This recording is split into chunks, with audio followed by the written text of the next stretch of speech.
અહીં સપ્ત ઋષિ ઘાટ છે, સપ્ત સરોવર હરિદ્વાર.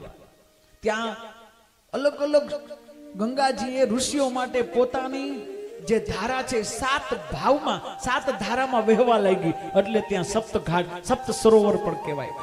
સપ્ત ઋષિ ઘાટ. આજ ભૂમિ ઉપર પાંડવો છે એ અહીંયાથી જ સ્વર્ગે ગયા.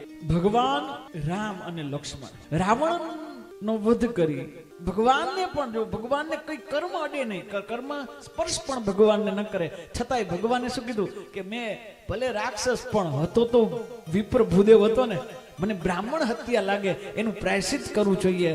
અને ગુરુ મહારાજને પૂછ્યું છે, અને એટલે પ્રાયશ્ચિત કરવા માટે, નકર ભગવાનને તો કર્મથી બાધિત હોય જ ન શકે. છતાંય પોતાના કરેલા કર્મ, મનુષ્ય દેહ તરીકે ભગવાન આવ્યા છે, છતાંય કર્મમાંથી મુક્ત થવા માટે અન્ય કોઈ પસંદગી ન કરી અને રામ અને લક્ષ્મણ અહીંયા આવી અને પ્રાયશ્ચિત કર્યું, તપ કર્યું. અને તમે ઋષિકેશ જાઓ ને, એના માટે જ રામ ઝૂલા, લક્ષ્મણ ઝૂલા જે છે ને, ભગવાન રામે અને લક્ષ્મણે ત્યાં પ્રાયશ્ચિત કર્યું છે.